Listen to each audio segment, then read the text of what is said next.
On tonight's edition of our Nation Sports Show, we continue our free agency talk for the National Football League. In 2 weeks, free agency will begin. Also tonight, we break down the latest action in the NBA. And coming up this Saturday, the greatest college basketball rivalry. Coach K's final home game at Cameron Indoor Stadium. Duke UNC. Ladies and gentlemen, it is that time once again. Let's talk some sports right now.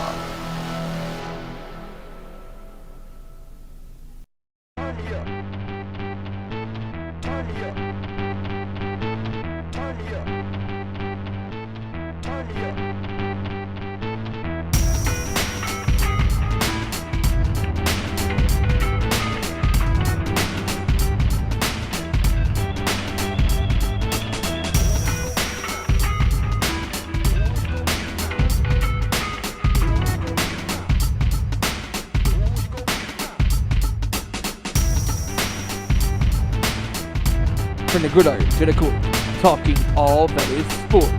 Members of the Busted Up Nation bring to you our Nation Sports Show. Here are your hosts, Ezra Vickery, Joey Thornton, Kevin Rory, Randy Giron, and Stephen Wyand.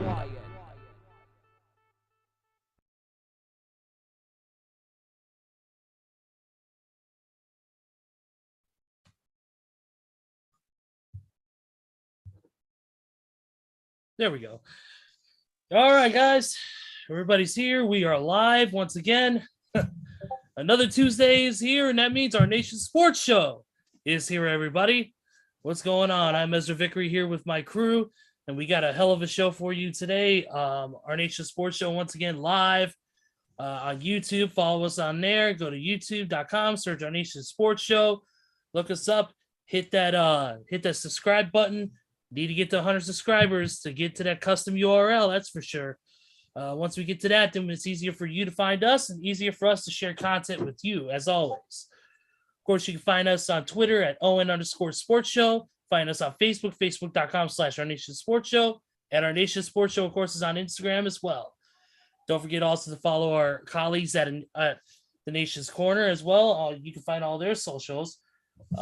Nation's Corner on Twitter, Facebook, and Instagram, as well as on YouTube at the Nation's Corner. And of course, follow my crew, Too Sweet Cosplay, at Too Sweet Cosplay across all socials and YouTube as well.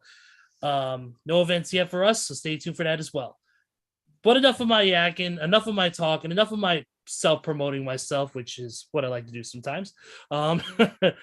It's let's get rolling, man. We got a hell of a show. We got people to talk. Of course, our buddy Kevin Rory. We said he was in the intro for the show today. Little slight miscommunication, but that's okay. Kevin is currently at the Richmond Elite 8 game tonight in Richmond, Virginia, for his old high school. So, Kevin, hope you're enjoying the game, and good luck to your boys. Hopefully they kill it tonight. Let's go ahead and get these people introduced, so that way we can get rolling here. And, of course, we got with us our buddy here, of course, Oakland Raiders #1 fan here with the flag in the background and the Oakland Raiders stuff. You can't see. If you don't see, you don't know. That's Raiders, right. That's our buddy Randy Giron. What's going on, man? Hey, what's going on? Just glad to be here tonight. Lots to talk about. All the top 6 or 7 teams in the NCAA all losing last weekend was pretty crazy. So it should be a pretty good show, and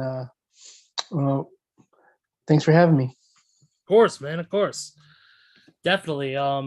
Let's go ahead and introduce our next guy. And of course, he's basically our Atlanta Braves specialist here on this show. If there's anybody who loves the Braves, is this man right here, and it's our buddy Joseph, not JT, not Justin Timberlake Thornton. What's up, man? Hey, what's going on, everybody? Hope everybody's having a great Tuesday. And Right now, my Raiders ain't looking too good because I just got a score update saying that we were down by 10 at halftime. So hopefully we can pick it up in the second half. Hopefully we can pick it up in the second half. So, anyways, let's talk some sports. Let's go. Absolutely, I agree, man. I agree, man. But first, we got to introduce, of course, as I always say, the patriarch of this fucking show. Without him, the show wouldn't be here. That's my heavy metal brother from Norcakalaki, man. Speaking of heavy metal, had the hard rock heavy metal weekend in Sin City itself, Las Vegas, where he saw 3 amazing shows: Mammoth WVH, led by Wolfgang Van Halen, and Dirty Honey. Also seeing the legendary Billy Joel, one of the greats of all time, and of course, the mighty titans themselves of thrash, Metallica, at Allegiant Stadium. So, this man is here. He's back after a fun weekend. Big Stevie Wyand. Steven, what's up, my man? You guys hear me? Yes, sir. Yeah. Man, what a crazy weekend in Vegas, man. You know, just being down there for 4 days, my first time flying.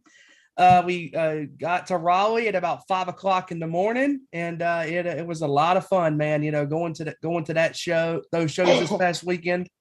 On Thursday, I saw the Warning open up for Dirty Honey and Mammoth WVH, and man, let me tell you, if you have never heard these girls live, do yourself a favor and check them out. They are tremendous live. The energy on stage is just amazing. And just their shows are incredible. And these girls are writing a lot of good music, and their original material is really good. And they played about 6 songs, and the crowd was just so into it, you know, and it just, man, these 3 sisters are badasses. And then, of course, Mammoth WVH was great.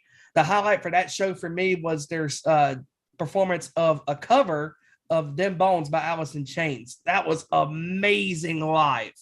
And then Dirty Honey was obviously great. And then on Friday, Ice Nine Kills, let's be honest, they were not great. Greta Van Fleet was good, but I mean, Ezra, I mean, you and I have had this discussion before we went live, that Greta's songs, you know, they're not memorable at times because they're in that Zeppelin, you know, category, you know, and it's too much, you know. I mean, I like the sound, but they need to come up with their own original sound, you know? Yeah. And of course, Metallica was great live. My 7th Metallica show, they were phenomenal as always. And then Saturday, Billy Joel, my first time at a Billy Joel show. And let me tell you, 2.5 hours of great music from him.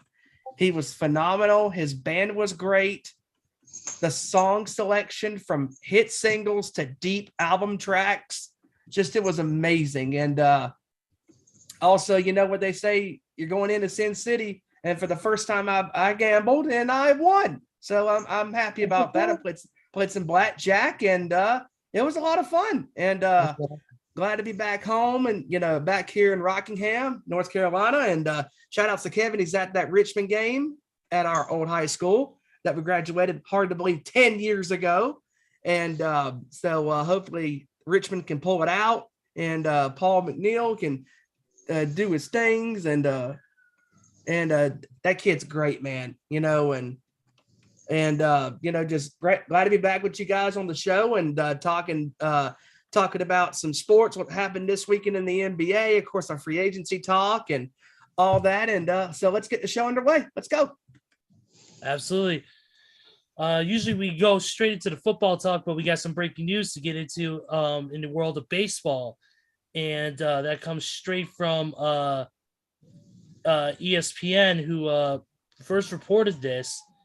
And that is that the MLB has canceled the first 2 regular season series, after the MLB Players Association rejects the league's final proposal. So the fear that everybody was unfortunately not trying to avoid happened, and that is that some games have been canceled because of the inability for the Players Association and the league to come up with some sort of new deal. And if they don't, and of course, they don't this goes on, more games will be canceled and the season will be tremendously shortened. Any of you guys' thoughts on this situation here? I'm probably the biggest baseball fan out of all 5 of us. Mhm. So let me be the first to say that this whole thing is absolute bullshit. Because at this point, both sides have proposed things, both sides have approved and rejected things. So as of this point, I don't know whose side I'm on right now. I don't know if I'm with the owners or if I'm with the Players Association, because it's obvious that to me, as of right now, the Players Association, I think, is asking for a little too much. Now, could it be beneficial in the long run? Absolutely. But at the same time, they're asking for too much on a small platter.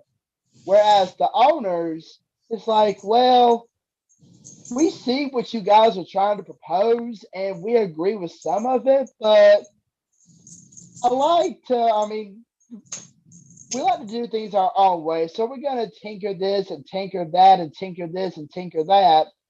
And then all of a sudden the players are like, whoa, what the hell are y'all doing?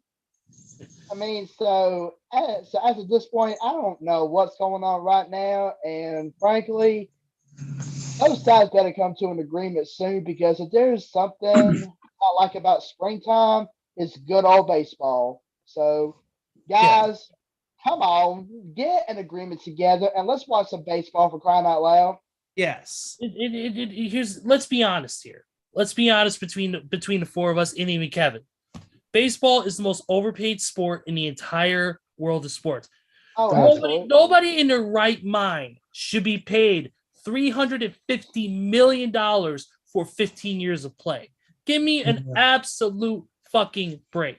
Nobody in football gets paid that, and they're in more physical jeopardy than a player in baseball. They're putting their bodies more on the line than any sport on the freaking planet. Absolutely. Outside of combat sports. I understand that baseball has the longest season out of any other sport that's out there known to man, but come on. It's not football. It's not even basketball. It's not MMA. And I know, and hell, at this point, it's not even wrestling. Even though wrestling is a predetermined, entertainment form of entertainment, those guys and girls go out.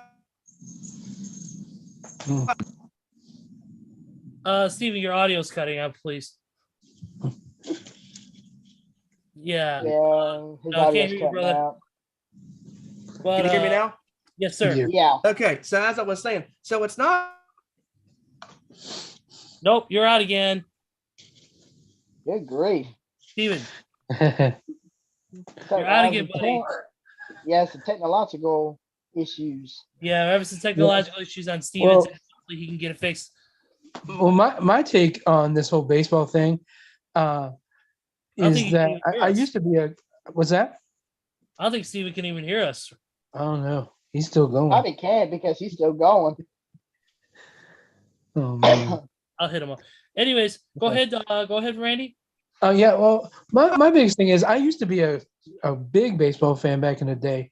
Go to Indians games and Pirates games and everything. Like baseball a lot. I could tell you all the players like I could the NBA or the NFL even.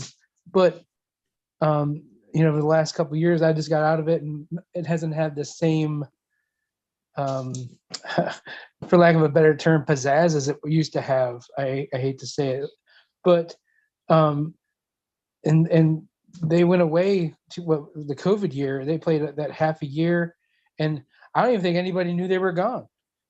I hate that. I hate that for them, for baseball, because like I said, it when it's good, it's good.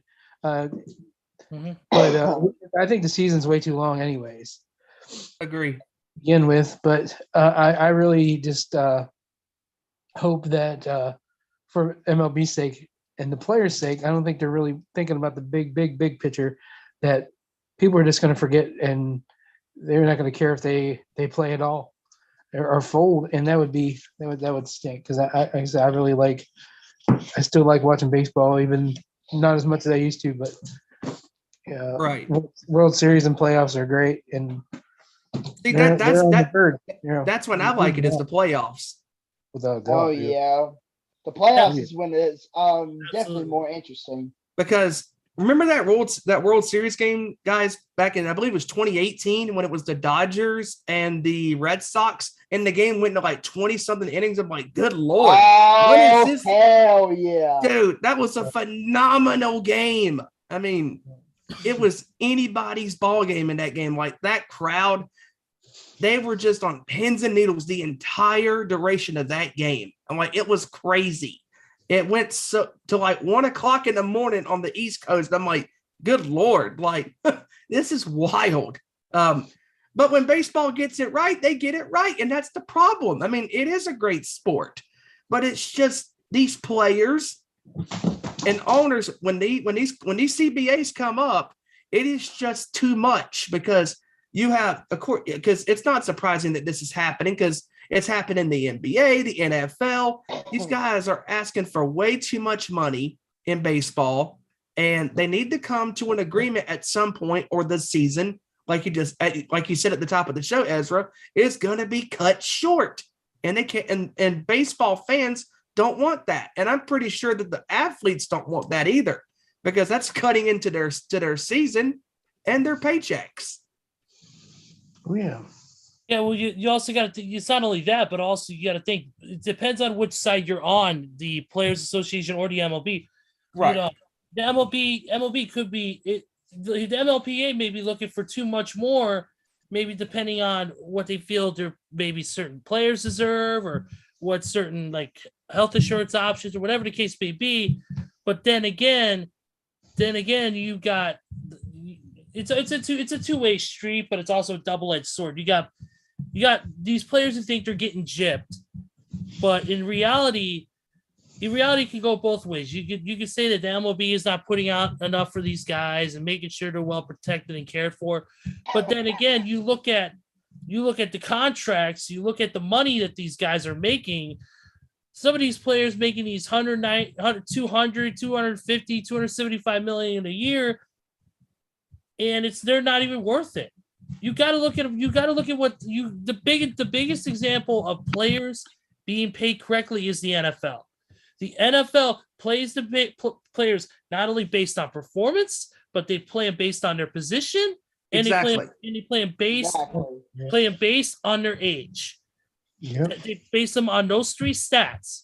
When you have those three stats together, if you're a young guy who can play at an elite level, and you're in a top position, quarterback or running back or wide receiver, you're going to get paid more than an older running back or an older offensive lineman who's been in the league for 16 years and is mid in their performance.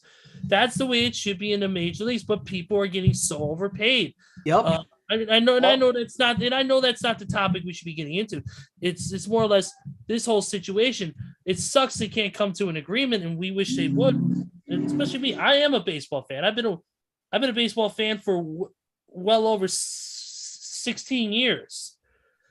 And I've to see this happen, it sucks, because I enjoy spring summertime baseball. I love watching all the fall games too. Being a Chicago guy, the crosstown cup between the Cubs and the White Sox is one of the most enjoyable series in baseball, or the series between the Tigers or the freaking or whoever else the White Sox face.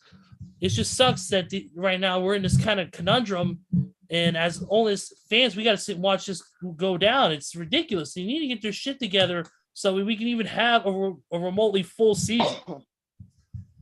Yeah, this is reminding me of the NFL lockout that was in 2011, or the NBA yeah. lockout that was in 2011. Yeah. Like, both of those lockouts were so bad. I mean, like, just it was chaotic.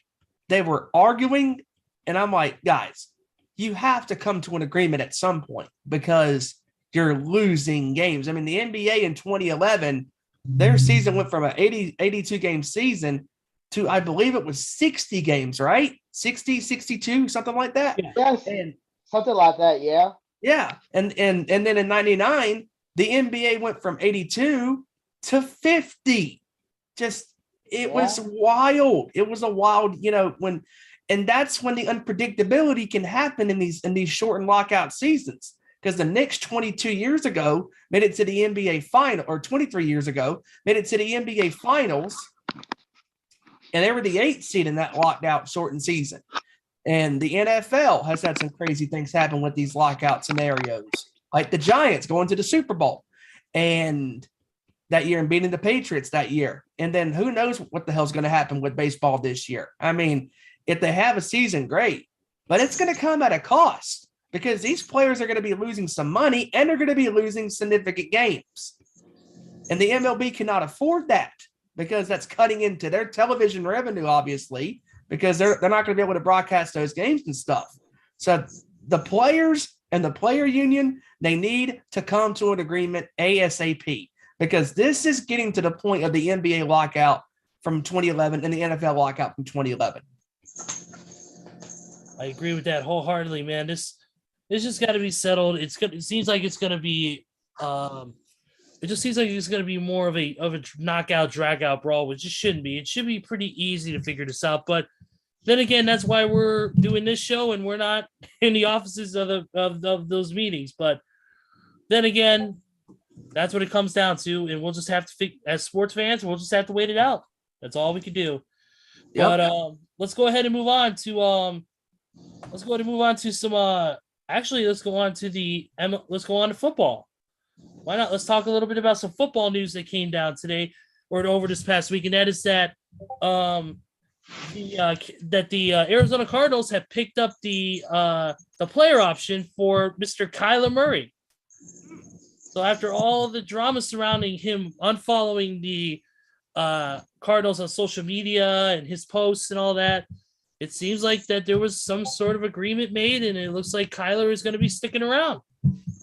So that's a big thing that we talked about a few weeks ago on the show, especially concerning the free agency, is where would Kyler Murray go? And it seems like, well, of course, he's staying with Arizona, which is a big thing for Arizona because to me, he's a very key cog in not just in the offense, but the entire team itself. And to me, I feel like that he's one of the most integral parts. And I don't think if Kyler were to leave, I mean, you have a great. It's going to be hard to find a great quarterback unless you look in the draft. I mean, there's still some good quarterbacks, but they're not all going to be on the free agent market right now. I think if you were to lose Kyler, you would have to get somebody in the draft that's a high level quarterback. The problem is your team is so successful, you're not going to have that shot. Right. So, but they're keeping Kyler, so that's what it appears to be. Anybody's thoughts on the Kyler Murray player option pickup by Arizona? I mean, it is a big first step. I mean, actually, it's a big step for Arizona, seeing as how they're going to keep Kyler Murray, but negotiations are still far from over because Kyler Murray said in an interview the other day that he wants to be Arizona's answer at a long-term quarterback, which means he wants a long-term extension. He wants to be the player that will lead Arizona to an actual Super Bowl. And I believe him. I mean, Kyler Murray is a great quarterback, but at the same time, you don't want to ask for too much because, no. I mean, yeah, Kyler Murray is a great quarterback, and I understand he wants to be the long-term answer at them for quarterback. But the question here is, how much is too much for Kyler Murray? Yeah, it's a really, really good question you posed there, Joe. I completely understand Kyler Murray wants to be one of the best paid quarterbacks in the league. I understand he wants to be the best paid player on the team. Does he deserve that kind of money? Aaron Rodgers kind of money? Tom Brady kind of money? Drew Brees kind of money? No. He needs to understand in his mind, he's a great quarterback. Do not get me wrong. He is one of the best out there, but he's not to that level.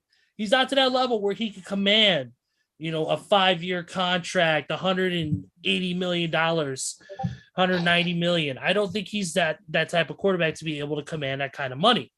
He's not to that level yet. He's still young. he's still got to prove. I won't say prove himself, but he's got to add more. Like a Tom Brady can go literally come back tomorrow. He come out of retirement tomorrow and command a $200 million contract for like 5, 6, 7 years. Yep. Yeah. That's because of what he's already done. Kyler Murray hasn't done much outside of get the Cardinals to playoff contention a couple times, if even that. So and he needs to be that. He needs to have more of that. He needs to have more experience and more wins and all that stuff, and be more elite to be able to command that type of money. And see, here's also another issue with Murray is the fact that in pressured situations, he falters, he panics, he doesn't get the job done, he doesn't know what to do sometimes. I mean, when the pressure is on him, he hasn't done nothing because now he is in the same position that Matthew Stafford was when he was with the Rams. But here's the difference between Murray and Stafford. Stafford, when the pressure was on him, he rose to the occasion and got the job done, and the Rams won the Super Bowl against the Bengals. And now Murray's in the same situation. He knows that there's been success in that division with Stafford and the Rams winning the Super Bowl in Stafford's first year with the Rams. And now Murray coming back to the Cardinals. I mean, what was the point of him deleting all that stuff off of Instagram with the Cardinals? I mean, it made no sense. And Murray coming back, I mean, it's great for Arizona, but at what price are they willing to pay? Because Murray is not, to me, he is not worth $50 million, $80 million. You know, he needs to prove himself a little bit more to earn those type of money, you know, because Mahomes in his first couple of years with Kansas City, he's earned every single penny that he's done. Took the Chiefs to the AFC Championship game, lost to the Patriots. Next year to go to the Super Bowl, win the Super Bowl, and then they give him that money. You question it at first, you're like, hey, why are you paying that guy that kind of money? Well, because he's worth the money. And Murray has not had hardly any of the success that of Matthew Stafford, that of Patrick Mahomes and Aaron Rodgers, Drew Brees, Peyton Manning, Brady, etc., that they have had. If he wants to have success in the offseason, he needs to develop chemistry with not just his favorite target in DeAndre Hopkins, but his other favorite targets on that team. Because him and Hopkins are a dynamite duo. But he needs to develop chemistry with his other receivers, his third and fourth, receivers, because he's one of those guys that he likes to read the first two options and then he doesn't know what to do.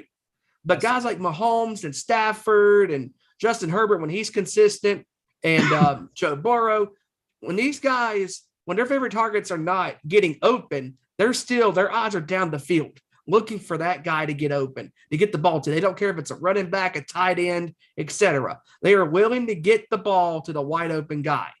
And Murray does not know what to do when the blitz is on and his favorite target is covered, and he needs to develop those skills in the offseason because he has a long offseason to go until September when the real season starts.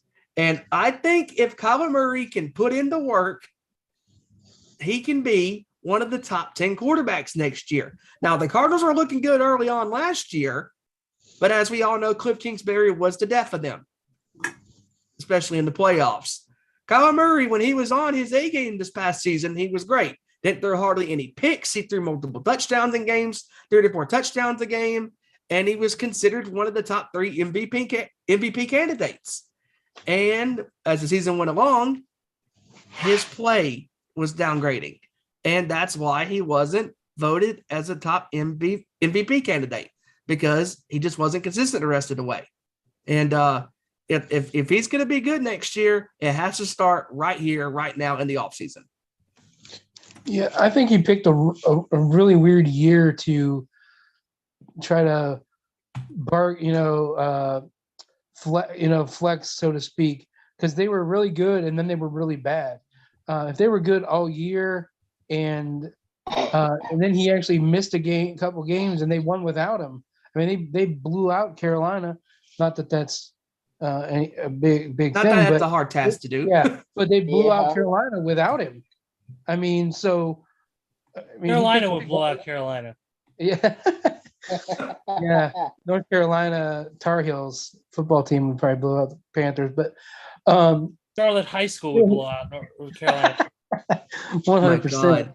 But still, but he said he just picked a weird year to do that, and a weird offseason when there's like tons of quarterbacks that are wanting to switch and get out of their situations.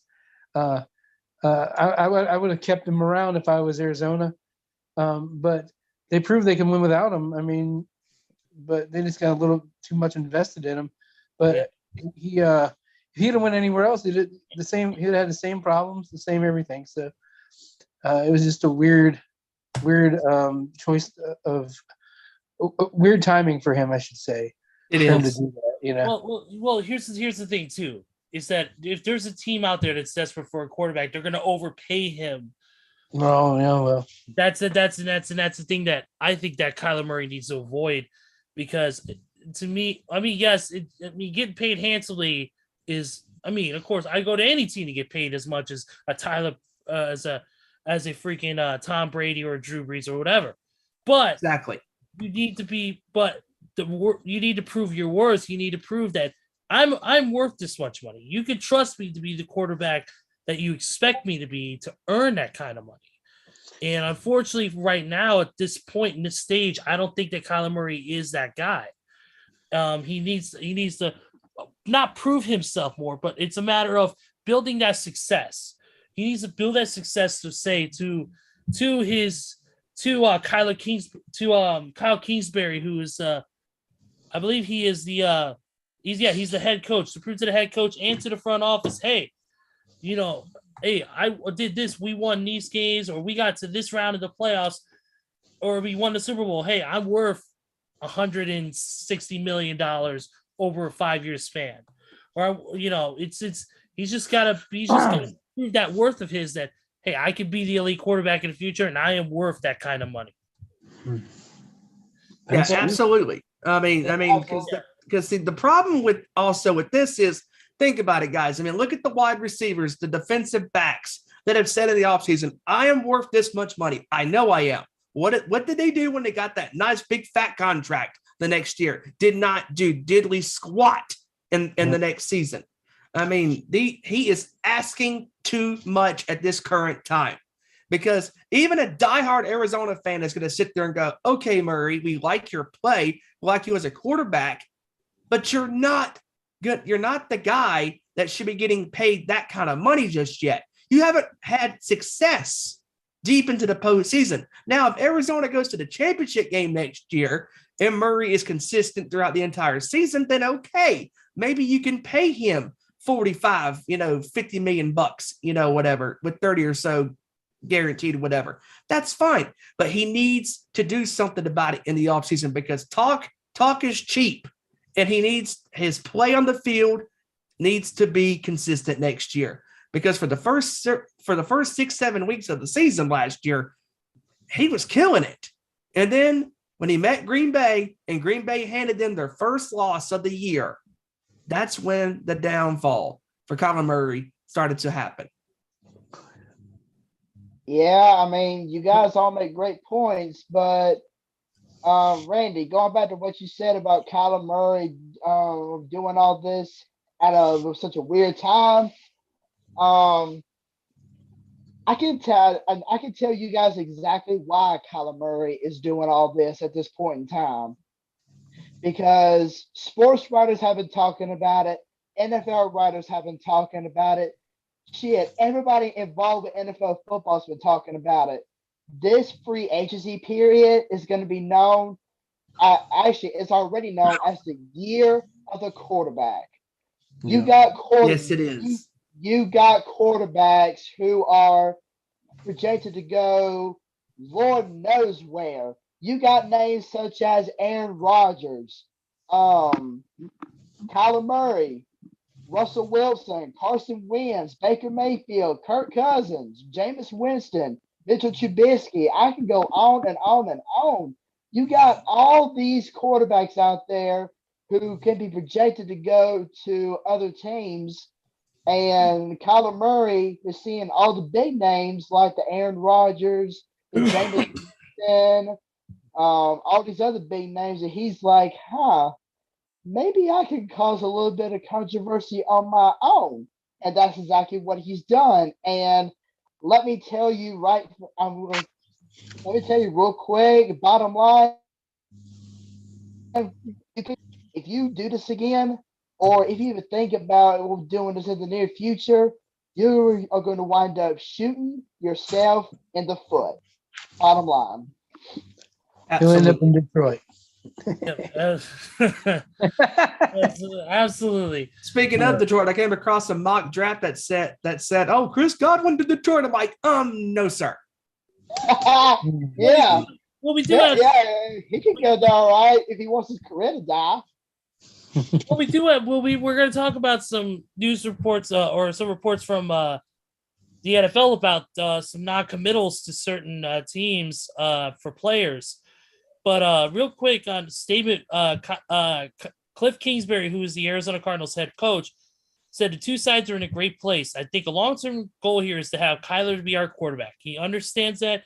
He understands my view of him and how I feel about him. It's all part of the business right now, and things will continue to work through. So pretty positive notes coming from the head coach of the Cardinals.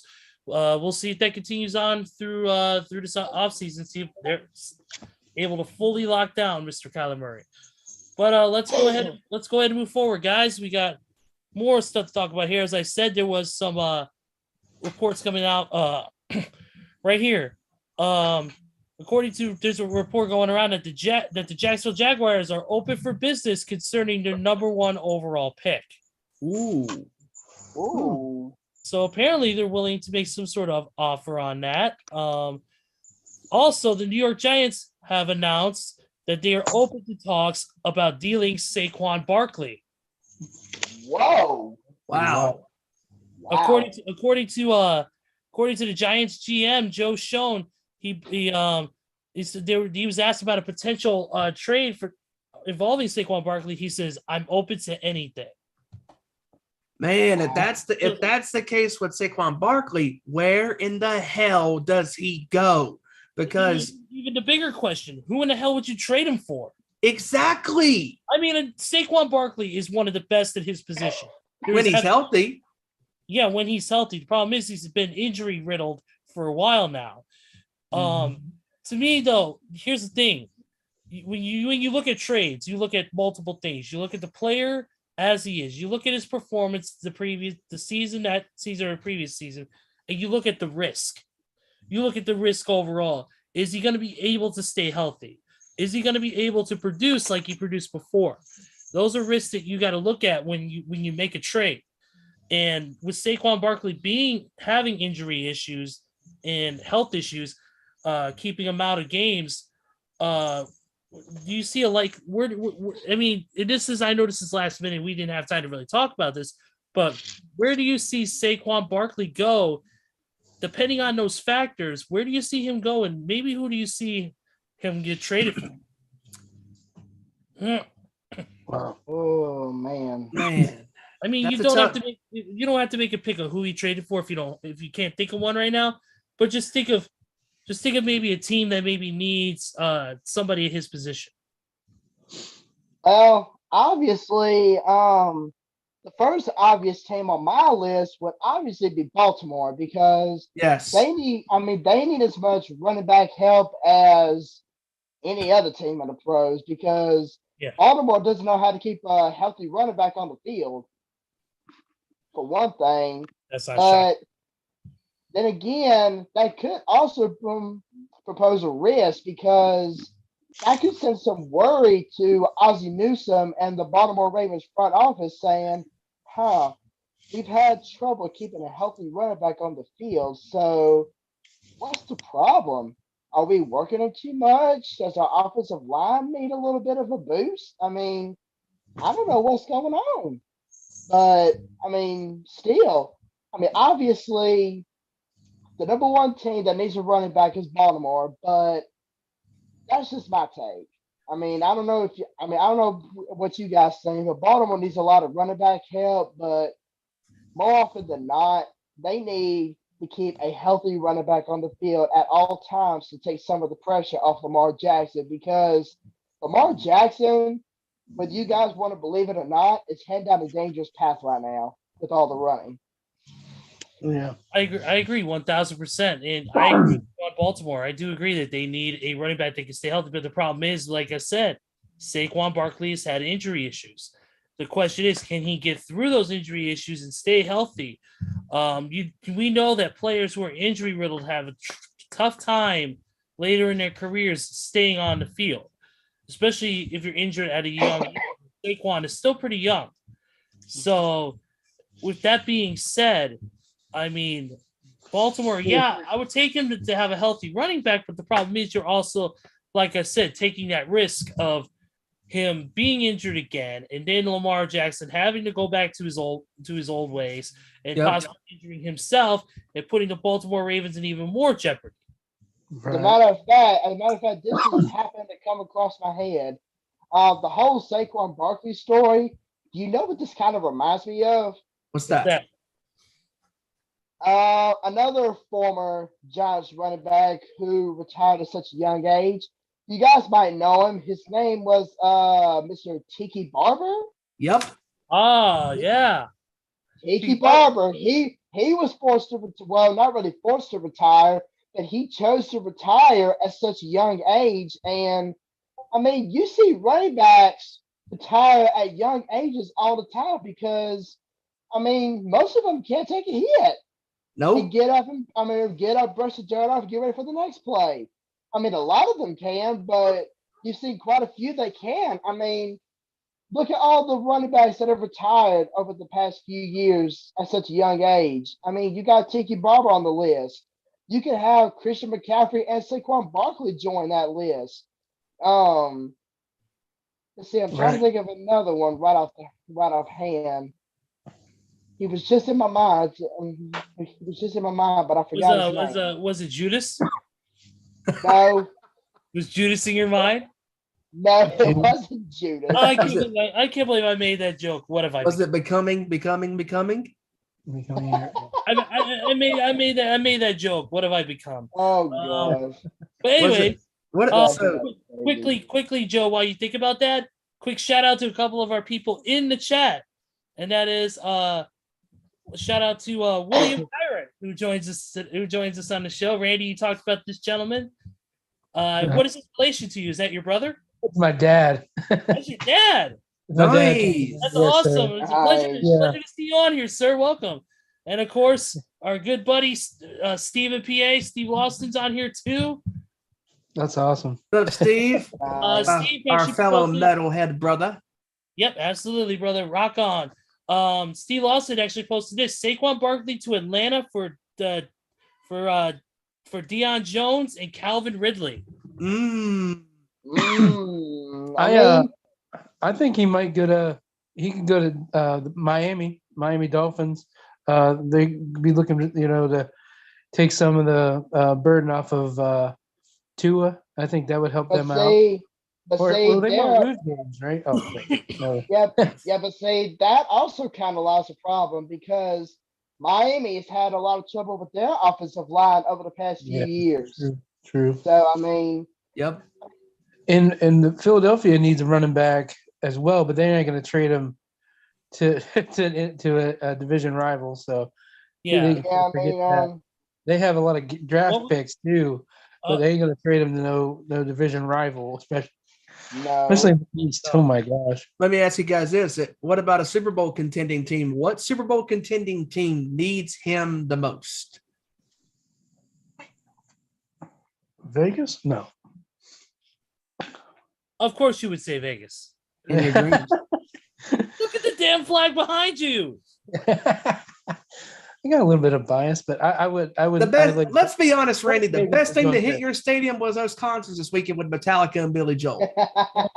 That's enough. That's enough. Can I mute you? Are you? No, sir. I'm sorry, but Steven has the mid controls. Damn. Hey, Steven. Let me take a little stab at your question, and I got two possible options. Okay. What you got? I got two possible options. Number one, Kansas City because Clyde Edwards-Helaire, I mean, he's a good running back, but he's not really tops in the league right now. And number 2, the Buffalo Bills.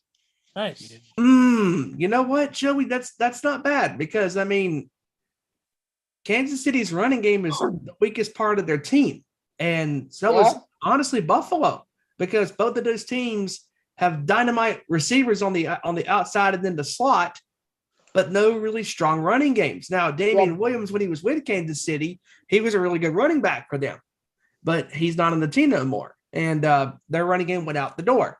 And Buffalo could use them. You know, those are two. That's 2 great takes by you, Joey. Definitely. I definitely agree with that. That's actually really, really, really good pick there, Joe. And you mentioned Atlanta, and that's one of the other things I want to get into, and that is that the Falcons general manager has announced that he declined to commit to Matt Ryan as the 2022 starter. This is he said right here. He says that you don't ever back yourself into a corner. Because right now, according to this report, Atlanta is currently $7.3 million over the cap. It carries 4 players with a cap number of $20 million or more. Wow. So yeah, this is what the general manager said. Certainly where Matt's at, obviously we just watched in our division. Tom Brady played until he was until he played until he was. Maybe he'll still play. I don't know. He certainly didn't look his age. Matt is a lot younger. Matt is a lot younger than Tom. And I understand there's only one Tom Brady, but Matt certainly feels good where he's at. I just got 2 small little words about Matt Ryan. Please retire. He sucks. Matt Ryan is, I mean, ever since the whole 28-3 showing in the Super Bowl, in which the Falcons should have won that game, but ever since that whole Patriots comeback in the Super Bowl, Matt Ryan's play has gone downhill mighty quick. And now they're saying that he doesn't even have a hot shot wide receiver, much less a hot shot running back to throw to.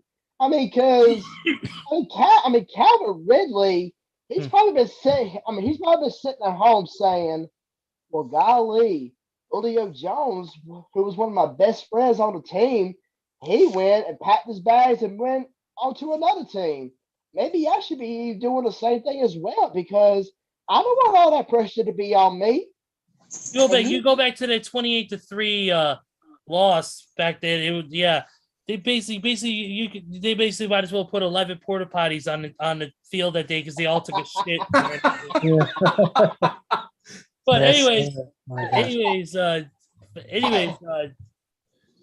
Joe. Yeah, I mean, I'm sure Ridley. I mean, Ridley, if he is as smart as I know he is, he needs to be finding a way out of Atlanta too. Because I mean, if he was sitting at home making that valid point, I mean, I gotta agree with him. I mean, Calvin Ridley, as of right now, is the only superstar starter on that Atlanta Falcons team. And knowing that, teams are going to be double teaming him, triple teaming him, to where he finally reaches a point of, you know what? I'm tired of playing with this organization. I want to go to a team that actually has a good quarterback that knows how to win. So if I was Calvin Ridley, I'd be wanting to find a way out of Atlanta ASAP. That's a great point. Oh. Very great point. Go ahead, Randy. Hey, I'm sorry, Ezra. You need to check out the chat. Absolutely, that's what I'm working on right now. I just had 25 windows open, so it's like, damn. That's not enough. Somebody important. Barkley, Houston Rockets will win NBA titles from 2024 to 2028. Deshaun Watson's going to retire to open up his own massage parlor. Ladies and gentlemen, that is from none other than Brian Rosa himself. That's why I wanted you to check. What's up, Brian? This is it's Steve put Mr. Steve Brian. Brian, Good no stuff in there. security cameras. Oh my god, where did this conversation go to? Oh, we love you, Brian Rosa. Thanks for checking in as always, brother. We'll see you in a few. Of course, Brian would say that. Of course. Anyway. Yes, sir. The monkeys versus donkeys for y'all. But anyways, we got one more thing I want to talk about in the NFL before we move on to a few one or two other topics, and that is that this came out. Bruce Arians was asked recently about whether he would allow Tom Brady to play for another team. He had 3 words: "Nope, bad business." Because this is an interview right here, or this is what Bruce Arians, he talked about this at the scouting combine. He said the door's never closed. Whenever Tom wants to come back, he's back. If Tom wants to come back, we'll have plenty of money for him. Yep. Arians reiterated though Brady is not thinking about a return. Tell reporters he slammed it shut when I talked to him. Yep. Somebody asked would the Bucs accommodate the request if Tom Brady were to come out of retirement to play in our team? Like I said, he just put nope, bad business. And he asked him what it would take to listen to offers. 5 number 1s, baby. Oh my gosh. Are you freaking serious? Well, that was just a little quip by Bruce Arians, some of his humor. So Yeah. but This is so ridiculous on so many levels. I knew it, Steven. Let loose, sir. I mean, come on. What the hell does Brady need to do anymore in his career? I mean, my God. I mean, Jesus. I mean, he's got 7 Super Bowl rings, 3 MVP awards in the regular season, 5 Super Bowl MVP awards. He doesn't owe the Buccaneers nothing anymore. If Brady wants to go, as far as call it quits, then let the man call it quits. I mean, this is so stupid on so many levels. This man is out of his mind. Crazy. Crazy. He doesn't own you. Brady is his own person. Do you think Bill Belichick would say some stupid shit like that? No. No. I think Bruce Arians is getting a little cocky for himself. He better thank God above in heaven that Tom Brady, as great as he is, delivered a Super Bowl championship to that city that hasn't seen success since John Gruden and the Buccaneers put a whooping on Rich Gannon and the Raiders in Super Bowl 38 or 37, Right, 37, excuse me. I mean, my God, John Gruden and Tampa Bay had success for a reason. Because in Super Bowl 37, that Buccaneer. Steven, I know you're in the middle of your traditional weekly Steven, as I used to say, blind guy rant. I wanted to. When was that game? When was that game between the Gruden led Buccaneers? What year was that? 2002. 2003. Or 2003. Okay. Yeah, I was wondering because back then they could still check his emails. I wish they would have done it back then. His emails back then. His emails back then were probably more. They were probably more shocking. Probably more shocking than an episode of Howard Stern Uncut. They were on. Bruce is Casino.compenserve.com. Back then, his email, all his email probably came from AOL back then. Yeah, definitely. Yeah. Dial up. This is so ridiculous. I mean, what is he trying to beat? Brady's owner?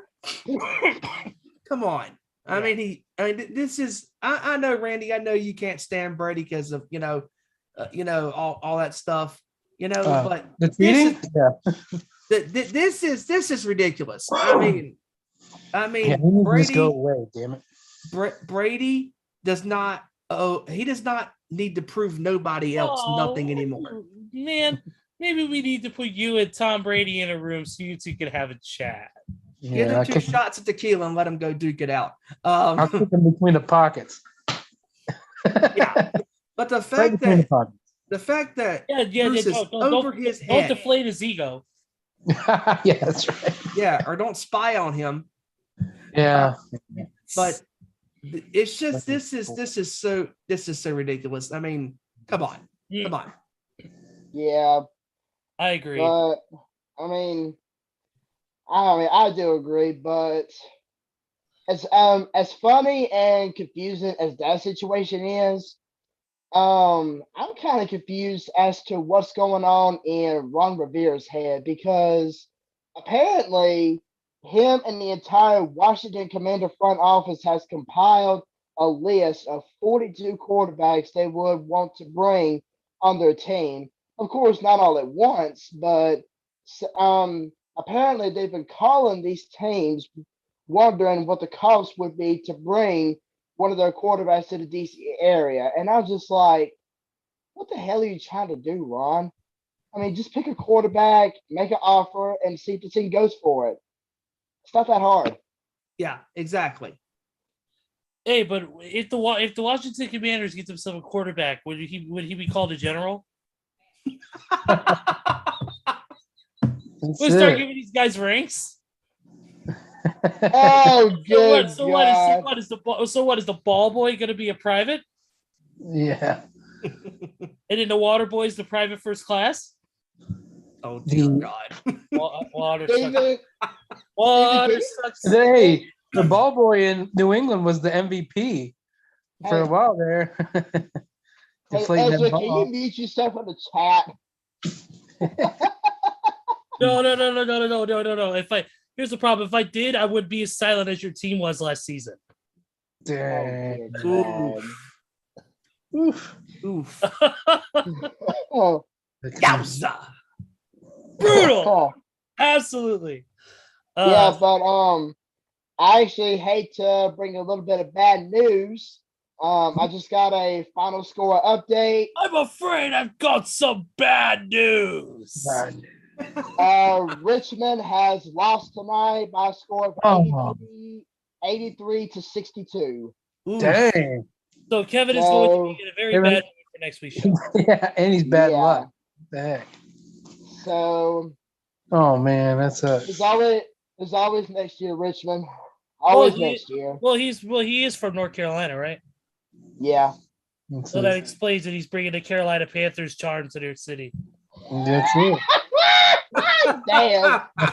Damn. He's got Carolina. He's got Carolina in his mind. No. He's bringing the Cam Newton outfit charm to the show next week. Yeah, scam. He should have wore that. He should have wore that jersey as a good luck charm. Camp Newton. Yeah. Good old Camp Newton. Can't do it. Definitely. But yeah, definitely a lot of great topics in the NFL this week. Let's go ahead and let's move forward to let's talk a little bit of some NBA. Or basketball in general, both college and NBA. Let's go ahead and get right into the college.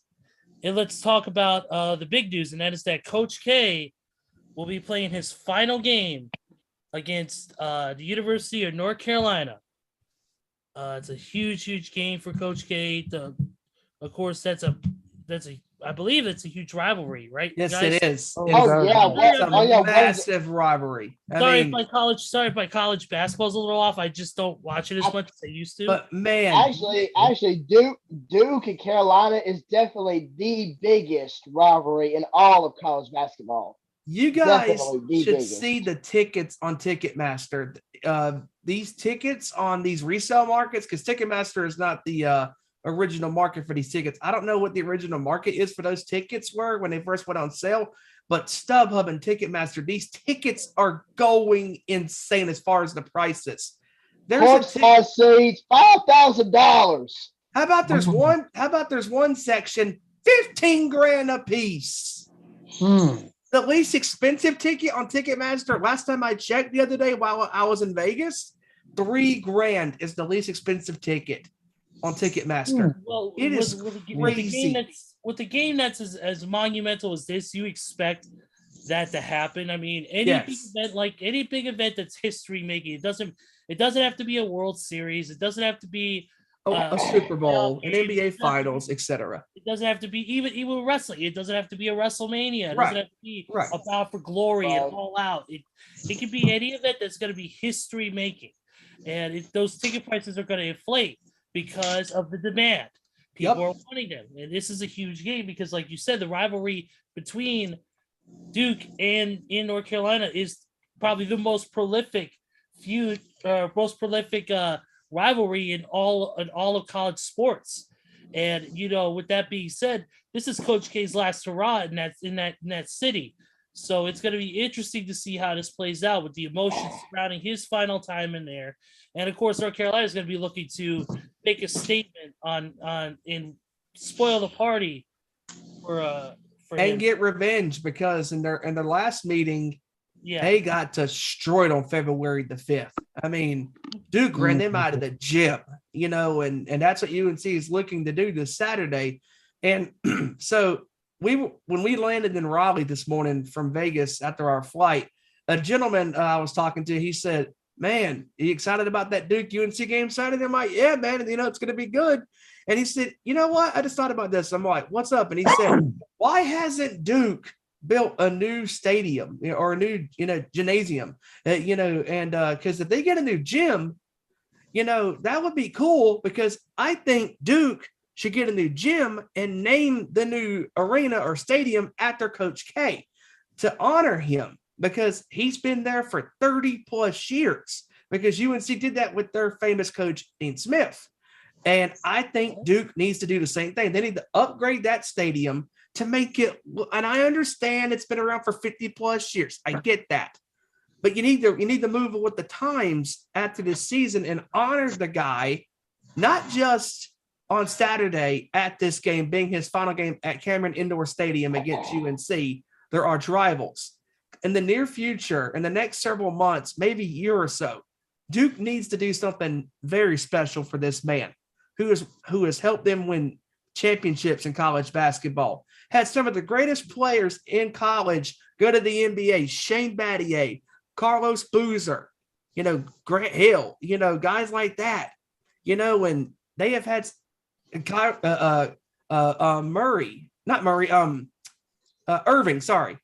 Irving from going from Duke to the NBA, and just a lot of great athletes coming out of Duke. And I think that we were talking about this and I'm like, man, that game's going to be awesome Saturday. The crowd is going to be very electric and emotional because of Coach K's final game in that stadium. And we all agreed that Duke needs to upgrade the facilities down there at the basketball games, because if they can make it look a little bit more nice and have a lot more seating, it would make the viewing that much better. Because when you have people in front of you at these games, it can be very hard for those to be at those games and see. Because we were talking about this in our Facebook chat, and we've talked about it here on the show at times. I would not want to be the person going to that game Saturday night and people trying to watch the game and they can't see nothing because the view is going to be so restricted because of all the people that are crowding the court side. It's going to be a great, event Saturday night, but I feel bad for those that are going to be at the game, and if they plunk down that kind of money to go to that historical game, and they won't be hard to be able to see, because they need to upgrade the stadium, and that's just my opinion. What do you guys think? I think they'll do something definitely for Coach K. I'm not sure when or I'm sure because what. it's his last home game. Yeah, Yes. that's true too. Yeah, and they'll they'll definitely do something to preserve his legacy there, because it'll still be felt for years to come, since the guy that's taken over is one of his players and disciples. So, and Coach K, got nothing but respect for him. He is a proven winner, and he'll be missed from college basketball as one of the cool personas, and I just wish him a happy retirement. He probably want to come back, but that'll be good for him. Yes, absolutely. I mean, definitely. just he's done a whole lot of great things for that college program. Absolutely. I mean, the man been at the helm for 42 years. Nobody I don't think has ever coached that long in college basketball. And I mean, look at the stats: 5 NCAA Division I titles, 12 Final Fours, 15 ACC men's basketball tournament championships, and 12 ACC regular season titles. And only John Wooden has won more NCAA championships with a total of 10. So nobody else has won more championships over Coach K than what. So, But still, even though he hasn't won a lot of championships like those UCLA teams did in the 70s or the late 60s, early 70s, Coach K's resume is signed, sealed, and it's complete, because all of the championships that he's won, the Final Fours he's been in, the Elite Eights, all that stuff, nothing is taken away from this man. He has built a legacy that will live on in infamy. Absolutely. You mentioned the ticket prices. I found Sports Illustrated actually posted this article, and it says right here the current minimum ticket price is $3,960. Mm-hmm. The average price on StubHub is $5,392. Wow. You were right in the ballpark with those numbers, Steven. Yes. Absolutely, you were dead on. Yeah, because I mean, Ticketmaster was just wild. I mean, $5,000, $8,000, $9,000, $15,000, $11,000. I'm like, wow, it just keeps going up and up and up. Absolutely, it's that's like I said, when it comes to games like that, it's the demand. It's the demand of the people who want to go to that game because of how legendary that moment is going to be, and I'm for certain they're gonna, like Randy said, they cannot preserve Coach K's legacy in that stadium in some form, whether it's a plaque, a bust behind a glass case, whether it's a hall dedicated to him, maybe they name a part of the stadium after him. It's Coach K will not be forgotten either way. They'll do something grandiose for him because he deserves it for all the success he's put through Duke, and without a Coach K, really he's an inspiration to a lot of the coaches that are currently out there today, because a lot of these coaches, whether they're in the ACC, whether they're in SEC, it doesn't matter. They all want to model themselves after Coach K because of his determination, his ability to get wins, and his leadership. And so to me that's part of it, is that he's going to leave behind that legacy, and I think there's no way that Duke doesn't find a way to preserve that. All right. Absolutely. 100%. Let's get into some NBA talk, boys. It's been a crazy week in the world of NBA. I mean, yes, it has. Steven, let's talk about that blowout loss from Golden State against Dallas, correct?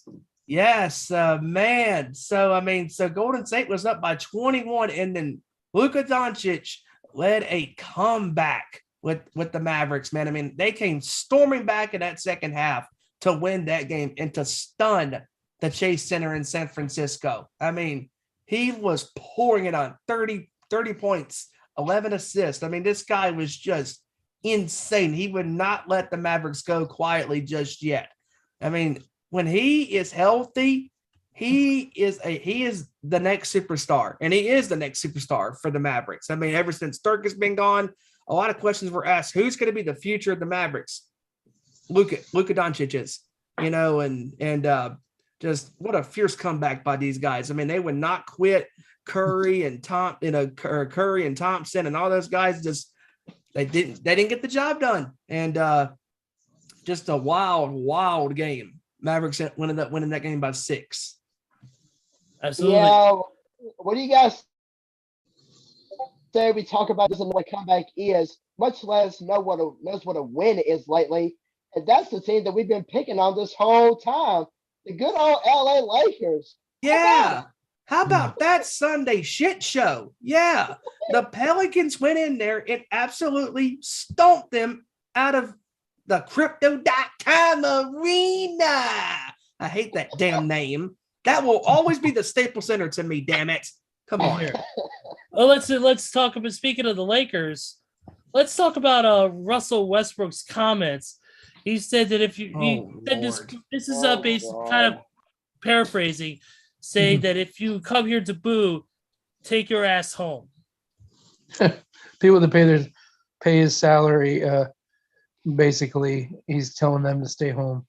Yeah, and in the words of our own Kevin Rory, the reason you boo is because you play like complete horse crap, which they do. When LeBron turned the ball over in that third quarter, the boos came raining down. I mean, they were starting to boo really in the first half, but in the second half, their fans were letting them know, hey, you're not playing great. So get better or we're going to keep booing on you. Because the Lakers were – go ahead. I was going to say, speaking of LeBron, this was the same LeBron who, in that Sunday night game, with like 15 seconds to go, of course, the game had already been decided up at that point. But with 15 seconds to go, LeBron got up off the bench, started walking towards the tunnel, threw his jersey off, was halfway inside the tunnel before the buzzer even sounded the end of the game. That lets you know right there that LeBron is a fucking asshole. That should be LeBron. There should be a tagline for LeBron when he gets traded. He's always guaranteed to leave your team in a loss with 4 minutes or less. he's like a pizza being delivered to your house. Yeah, 4 minutes or less. You want to talk about Russell Westbrook? Russell Westbrook and his comments. I mean, what an idiot! I mean, give me a fucking break. They boo you. Get over it. Quit being just a wuss.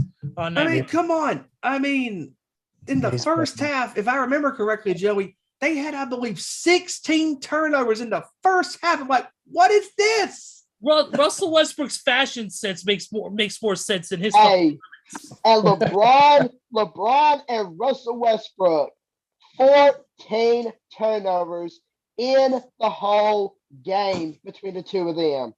14 turnovers between LeBron and Russell Westbrook. Westbrook is a turnover machine. Oh yeah, he is out of control. I mean, Lakers. I don't mean to get up all of you guys' business, but do you guys have butterfingers instead of actual fingers? You know who I feel bad for, honestly, on this team? Carmelo Anthony. Has been playing pretty well, but Russell Westbrook, LeBron James are not playing at a high caliber level. The Lakers right now. I have a message for you. Do you have performance issues? Do you have performance issues in front of the ones you love? I think so. Yeah, I guess so. TakeCare.com. Side effects may include turning the ball over, not catching passes, blowing dunks, blowing defensive coverages, and walking out with only 4 minutes left, and wearing bad shirts. Anyways, yeah, well, that's a Russell Westbrook problem. His shirts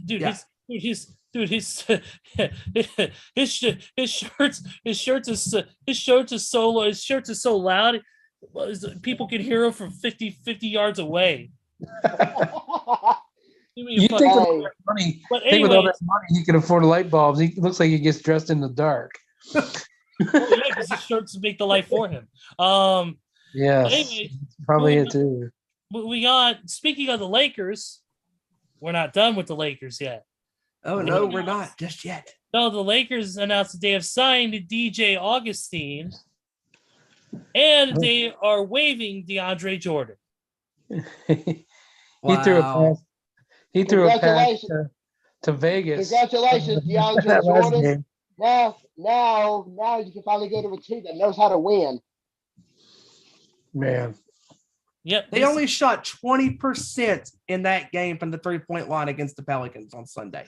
Oh my God. Can you believe that DJ Augustine has played for I'm counting right now 10 teams outside of LA? Charlotte, Indiana, Toronto, Chicago, Detroit, OKC, Denver, Orlando, Milwaukee, Houston. Wow. I believe it.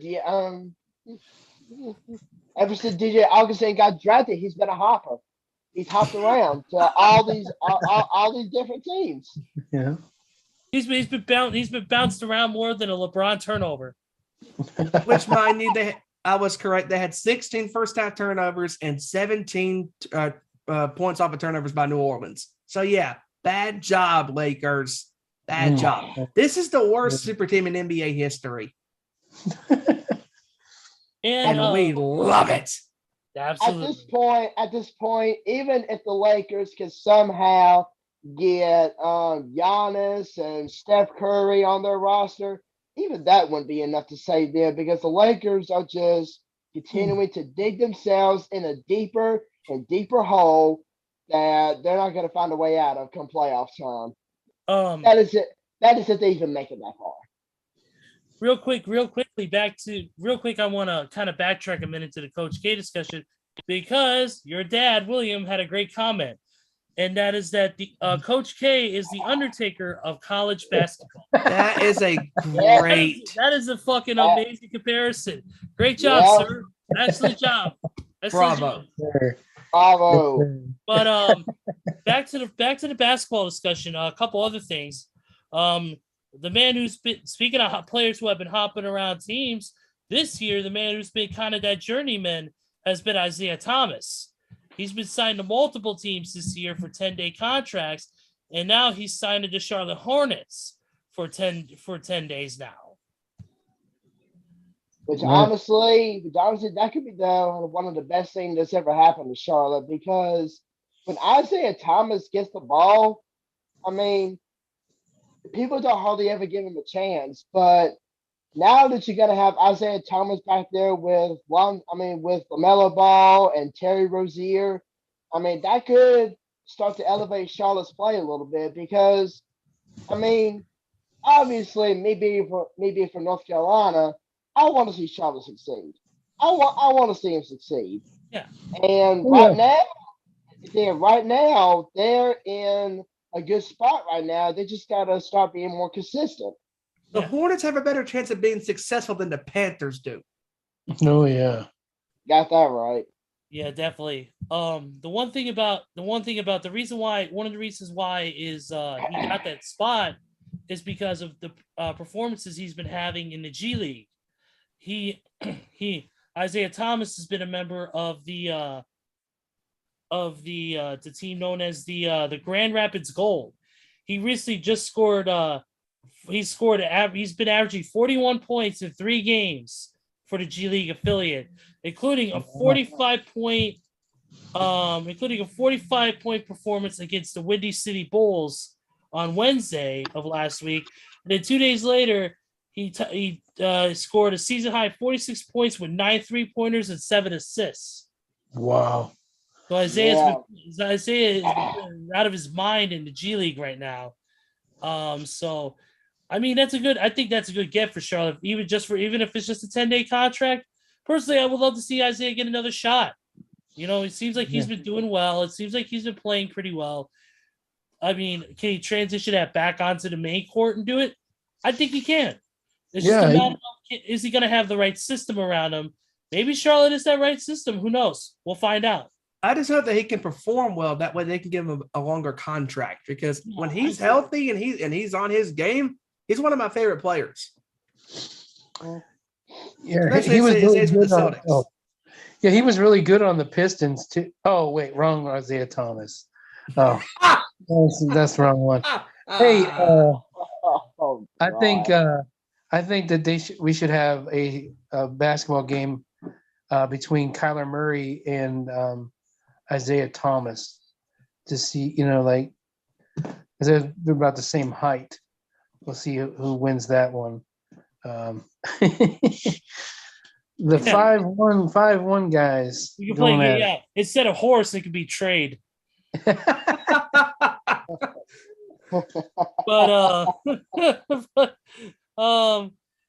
let's talk about the big performance from the other night, and that is Jay Morant. 52 points. 52. Listen, this is the stats for Monday. 52 points on 30 shots, 4 3-pointers, 4 made 3 throws. Wow. And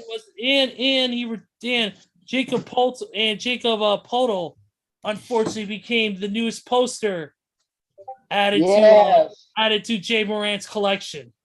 That Mhm. poster, my God. Yeah, I what mean, a- honestly, could John Morant rock a rim any harder than what he did? Kevin said, was that Jay Morant or was that Blake Griffin in disguise? Actually, that was me. That was Oh. you. Yeah. That was me. Oh well, I'm giving Still, Kevin credit anyways. Yeah, John Morant, every time out there, he seems to outdo himself. He's got 2 of the best top plays of this year, I think. That dunk and that block he had. Ooh, yeah, that block. Oh yeah. Can't forget Yeah. about that. That block that he had was incredible. He almost blocked it with his feet. And see, and Yeah. speaking of What the hell? speaking of John Morant, real quick, I actually saw an updated interest, and right now they have John Morant number 1, and obviously I can't deny that.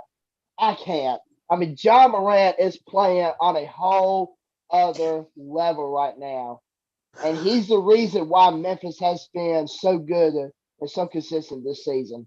He Oh, yeah. is amazing. I mean, there is not a shot that he can't hit.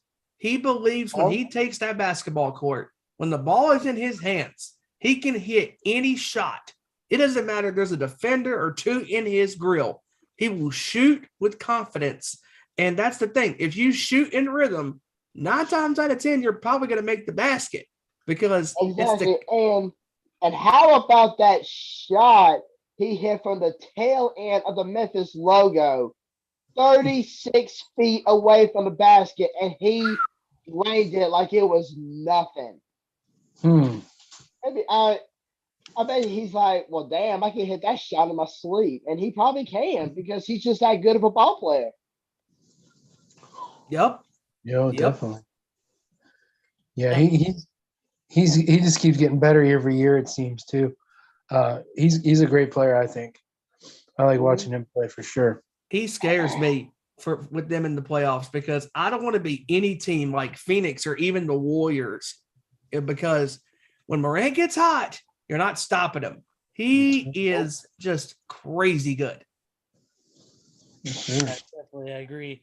I want to get into one more basketball note before we move on to some MMA talk, and then we'll close out the show. Of course, I want to get it right now. Of course, before that, I want to get into some scores real quick right now because we do have a couple NBA games going on right now.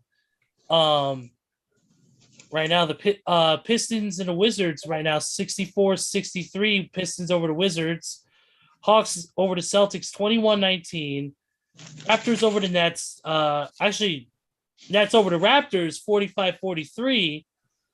The Clippers are beating the Rockets 19-14, and the Warriors are beating the T-Wolves 17-13.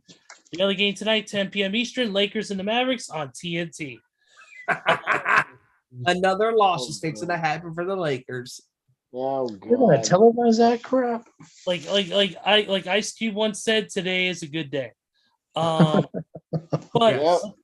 one more quick basketball note before we move on to, like I said, a little bit of some MMA talk. And that is one of these it's just a real quick note, and that is that congratulations are in order to Tori Miller. Now that name may not sound familiar to anybody, but she made history. Yes, she made history as the first female G League coach. So Nice. yeah, she's now the new head coach of the College Park Skyhawks, which is a G League team. She's the first ever female coach. So congratulations to Tori Miller on accepting this new opportunity. Wow, that's awesome. Yeah, absolutely. Nice. Absolutely.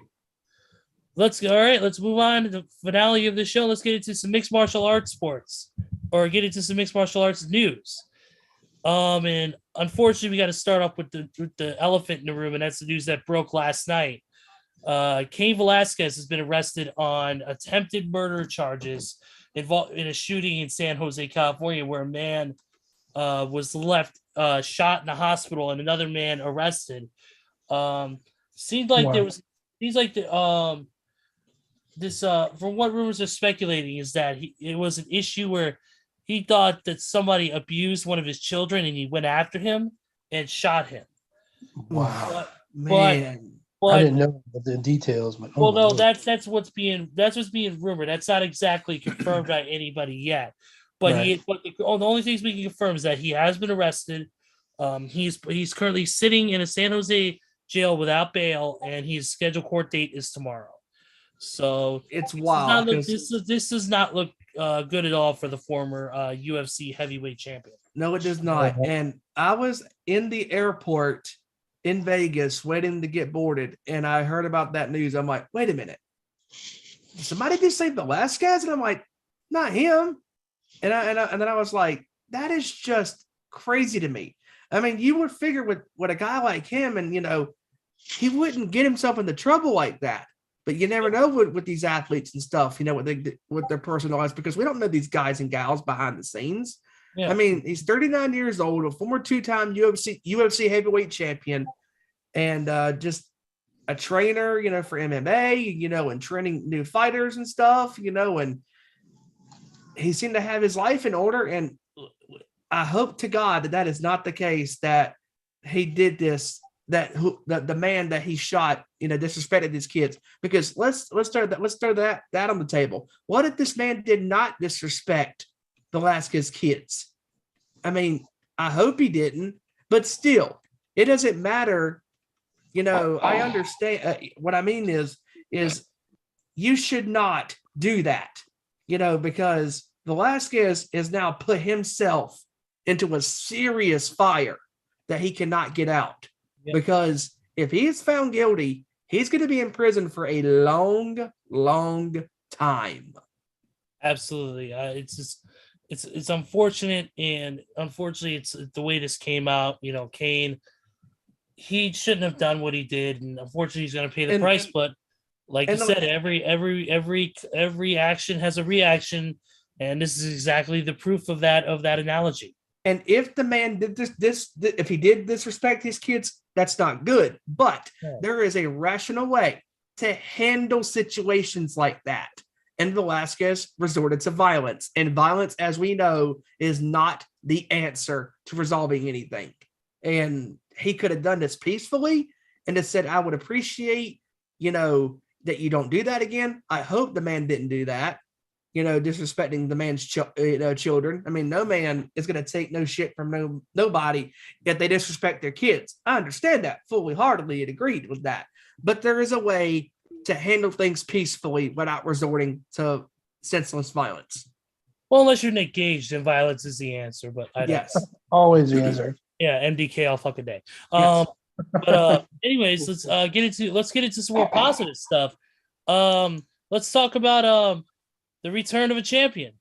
UFC 275 has the potential of being a good card. It could get even better because the women's flyweight champion Valentina Shevchenko is targeting a return at UFC 275 to take on Talia Santos. Of course, she has been out due to a little bit of an injury after her last fight, but she is looking to come back and continue to dominate the flyweight division as she's done for the past year or so. And Talia Santos is the next person to step up to the plate. Yep, definitely. And there's already been some injury news, unfortunately, for this week's UFC 272 event. Actually, not injury news, actually COVID news. Rafael dos Anjos, who was scheduled to face, I believe it was, trying to look up here what the name of his opponent was. Of course, the article doesn't say what the name of his opponent is. Not shocked. that Rafael dos Anjos actually he tested positive for COVID. Now he'll be out of that fight. But Renato Moicano has decided to step in on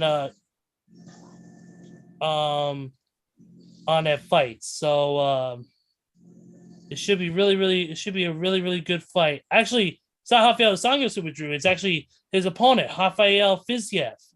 So Rafael dos Anjos will take on Moicano at UFC 272 from the T-Mobile Arena in Las Vegas.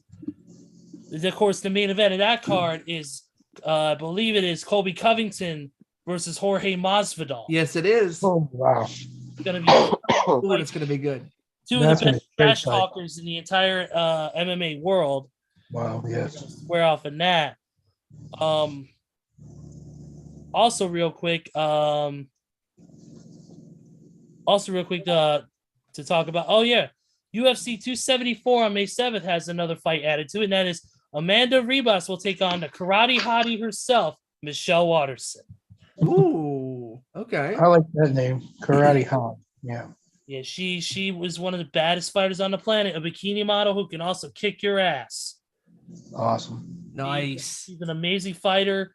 Fun fact for all you metalheads, she was in the video for Megadeth's Head Crusher. Nice. All right. Nice. Yep. She was Very the woman cool. who beat up everybody in the Do or Die tournament in the video. So, Oh, cool. Nice. and one other quick little fight note involves a fighter I know personally, in a sense, that man being Darren Elkins. Darren Elkins, a featherweight fighter from my home area of Portage, Indiana, born in Hobart, which is about 10 minutes away. I believe Darren Elkins has a fight coming up. I'm pulling it up right now because this is all as usual last minute with me. Who would have thought?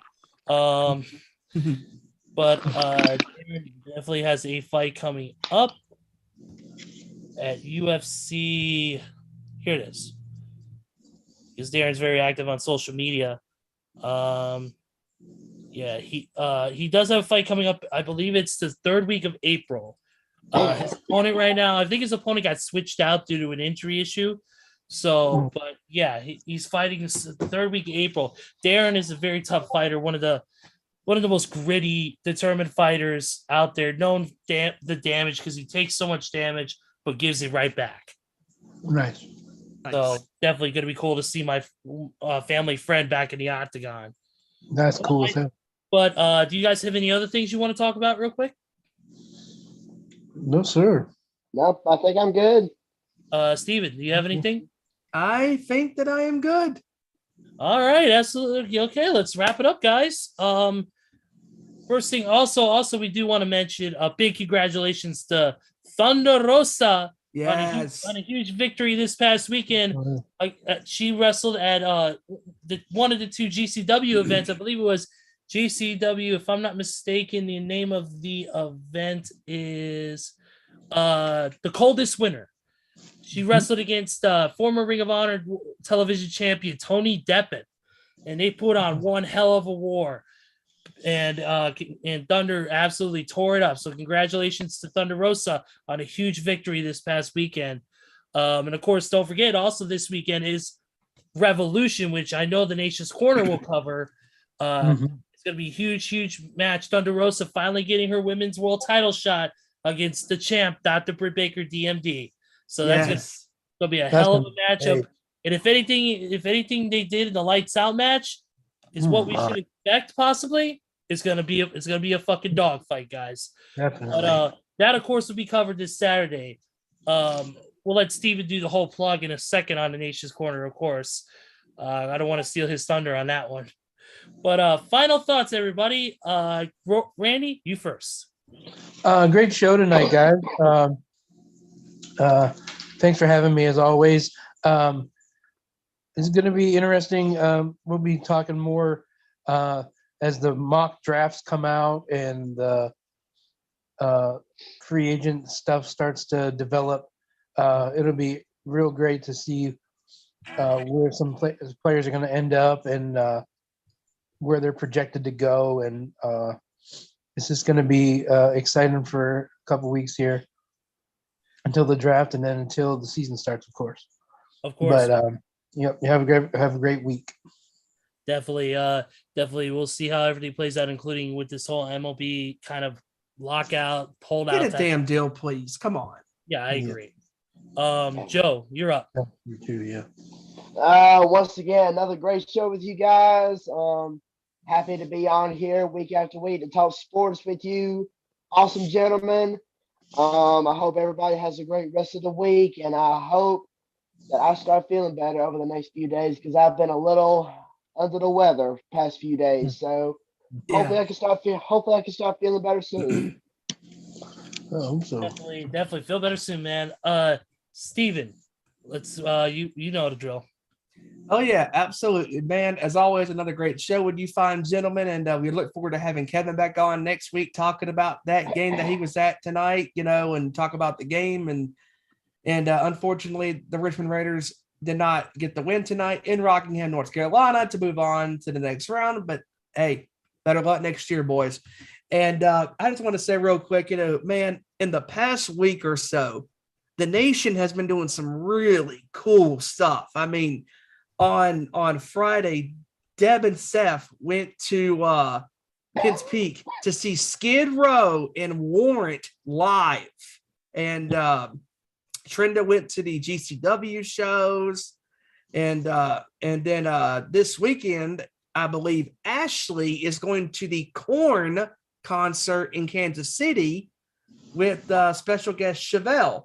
Also, Steven, we can't forget also Mongrovi and Mike.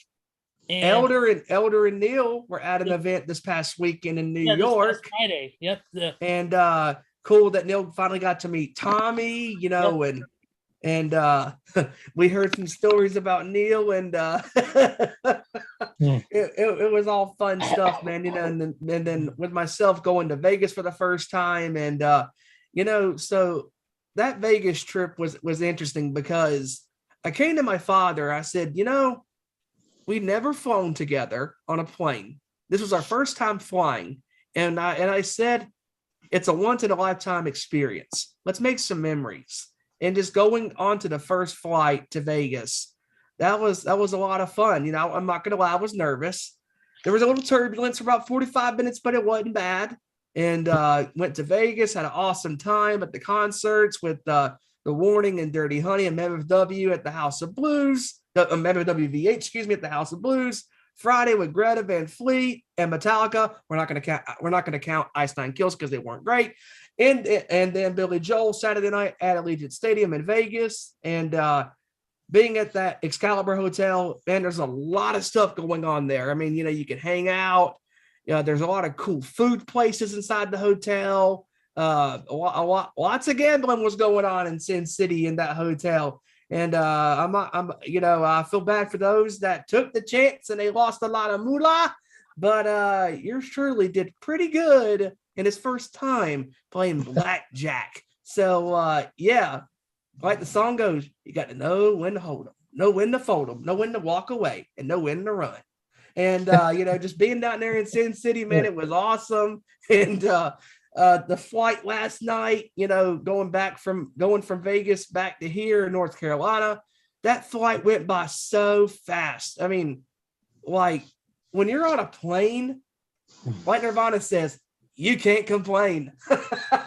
And it was a lot of fun experiencing the being in the sky, and just flying over different parts of the country and in the States, Kansas City, Nashville and Denver, or Colorado and all that stuff, and Louisville, Kentucky, and different parts of our wonderful country here in the U.S. And before we knew it, we touchdown here and up in Raleigh, and we were on our way back home, and it went by quick. And just glad to be back here home because there's no place like home.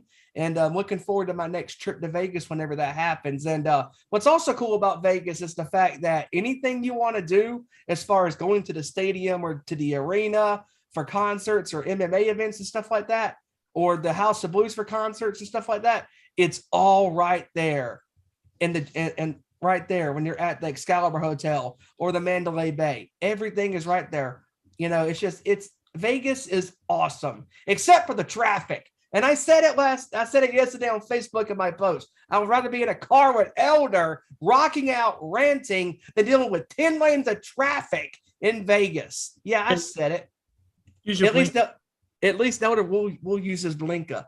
And I'm glad that Neil and Elder had a great time and at the event, meeting Tommy and all the wrestlers down there, and Trenda having a blast at GCW in LA on Friday and Saturday, and Deb and Seth rocking out with Skid Row and Warren, and Ashley going to the Korn concert this Saturday, and AEW Revolution this Sunday. Looking forward to that.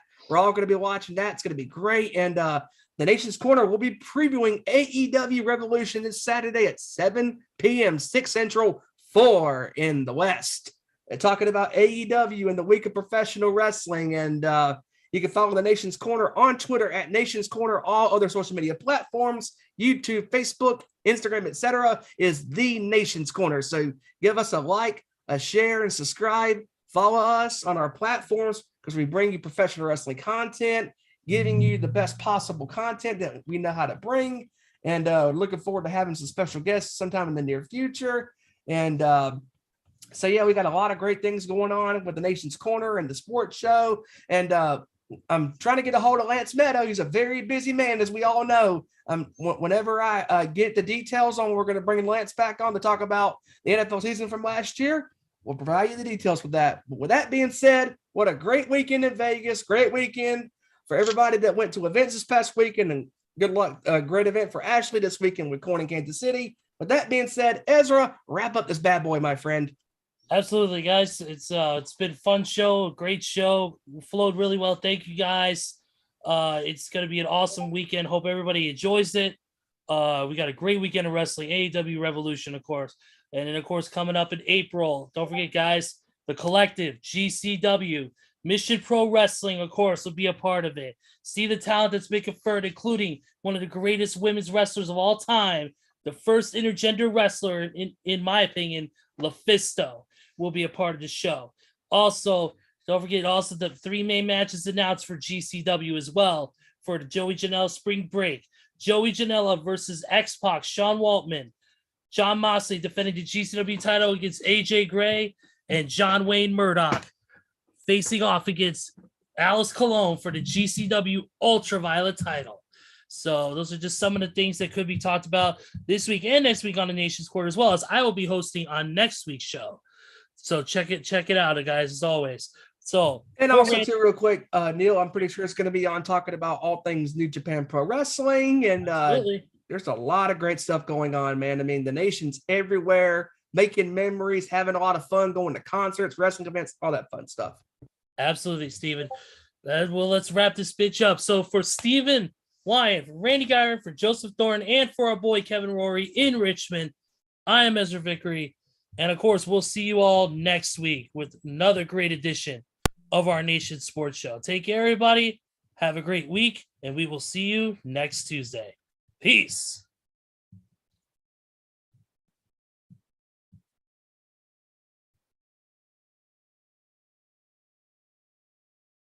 Turn me up. Turn me up.